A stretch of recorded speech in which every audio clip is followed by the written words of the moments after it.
di sini saya akan mempresentasikan PowerPoint saya yang berjudul Pola Kemitraan Usaha Kecil Mata Kuliah Koperasi dan Usaha Kecil Menengah Pak Dosen Prasetyo Kurniawan SEMM. Untuk mempersingkat waktu, langsung saja saya jelaskan.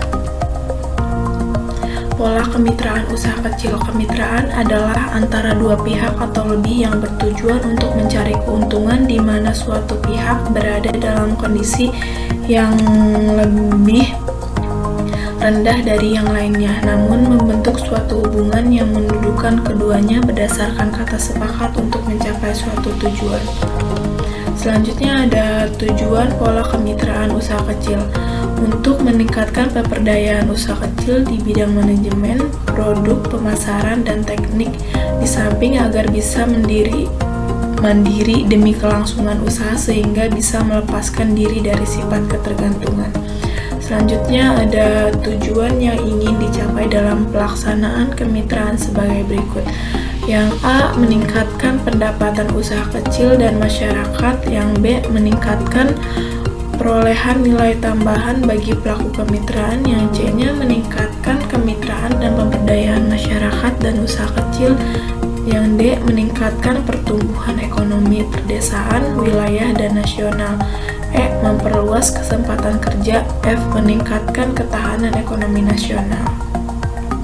Selanjutnya ada unsur-unsur kemitraan. Yang A, unsur kerjasama antara usaha kecil di situ pihak dan usaha menengah atau usaha besar di lain pihak. B, unsur kewajiban pembinaan dan pengembangan oleh pengusaha menengah dan pengusaha besar. C, usaha paling memerlukan saling memperkuat dan saling menguntungkan. Selanjutnya, hubungan kemitraan usaha kecil. Yang A-nya mempunyai tujuan yang sama, B, saling menguntungkan, C, saling mempercayai, D, bersifat terbuka, E, mempunyai hubungan jangka panjang, F, terus-menerus melakukan perbaikan dalam mutu dan harga dan biaya. Selanjutnya ada jenis pola-pola kemitraan. Yang pertama yaitu pola inti plasma. Pola inti plasma merupakan pola hubungan kemitraan antara kelompok mitra usaha sebagai plasma dengan perusahaan inti yang berminat. B, pola subkontrak merupakan pola hubungan kemitraan antara perusahaan mitra usaha dengan kelompok mitra usaha yang memproduksi kebutuhan yang diperlukan oleh perusahaan sebagai bagian dari komponen produksinya. Yang C-nya, pola dagang umum merupakan pola hubungan kemitraan mitra usaha yang memasarkan hasil dengan kelompok usaha yang mensuplai kebutuhan yang diperoleh oleh perusahaan, yang diperlukan oleh perusahaan. Yang D, pola keagenan merupakan salah satu bentuk hubungan kemitraan di mana usaha kecil diberikan hak khusus untuk memasarkan barang dan jasa dari usaha menengah atas usaha besar sebagai mitranya. Yang E, ada waralaba merupakan pola hubungan kemitraan antara kelompok mitra usaha dengan perusahaan mitra usaha yang memberikan hak lisensi. Selanjutnya ada cara kerja kemitraan usaha.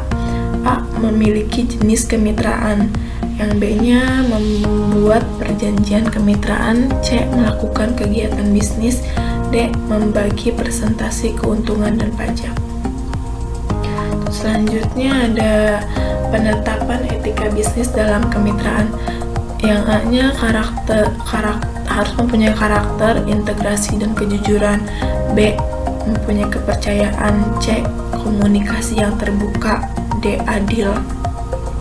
Yang E, keinginan pribadi dari pihak yang berminat. Yang F-nya keseimbangan antara insentif dan resiko. Selanjutnya ada ini. Jadi usaha mitra kecil dituntut untuk tetap dapat bersaing dengan pelaku usaha lainnya karena dianggap cukup representatif dalam memperdayakan ekonomi masyarakat. Sini ada keuntungan dan kelebihan kemitraan usaha kecil. Yang A-nya, poin yang A, mudah untuk membentuk kemitraan. Poin B, tersedia sumber daya yang besar. C, fleksibilitas. D, berbagai risiko. E, terciptanya kombinasi keterampilan. F, mengurangi beban kerja. G, mengurangi beban pembayaran pajak. di sini juga ada karakteristik kemitraan. Jadi poin yang A itu adanya kontrak kemitraan, harus ada kontrak kemitraan untuk bisa mendirikan perusahaan kemitraan. Yang B-nya kewajiban tidak terbatas, setiap mitra wajib membayar seluruh utang yang terjadi dalam kegiatan kemitraan, bahkan jika memungkinkan hal melikuidasi aset pribadinya sendiri. Yang C-nya ada kontinuitas, setiap bentuk kemitraan akan dibubarkan karena kebangkrutan, kematian, atau mitra memasuki usia pensiun, sehingga mitra yang masih tersisa bisa membuat kemitraan baru. Yang D-nya memiliki batasan jumlah perusahaan perbankan, hanya diperbolehkan 10 anggota saja, sedangkan untuk perusahaan lainnya maksimal anggotanya ada 20. Jadi kerjasama dalam kemitraan keterkaitan usaha, baik langsung maupun tidak langsung, atas dasar prinsip saling memperlakukan, mempercayai, memperkuat, dan menguntungkan pelaku usaha mikro, kecil, dan menengah atau UMKM dengan usaha besar. Dalam melaksanakan kemitraan, para pihak mempunyai kedudukan hukum yang setara dan berlaku hukum Indonesia. Kemitraan antara usaha mikro dan usaha kecil UMK dan koperasi usaha menengah dan usaha besar dilaksanakan dengan disertai bantuan dan penguatan oleh usaha besar. Jadi kesimpulannya, hal terpenting yang harus diperhatikan dalam menjalankan kemitraan adalah harus memilih mitra bisnis yang terpercaya agar usaha lebih jadi berkembang. Setelah menjalankan kemitraan, kita juga bisa menggunakan aplikasi keuangan Majo yang menyediakan berbagai fitur untuk operasional usaha seperti pembayaran, pencatatan pesanan, hingga laporan keuangan. Mungkin cukup sekian penjelasan dari saya. Kurang dan lebihnya mohon maaf jika ada kata-kata yang salah. Terima kasih. Wassalamualaikum warahmatullahi wabarakatuh.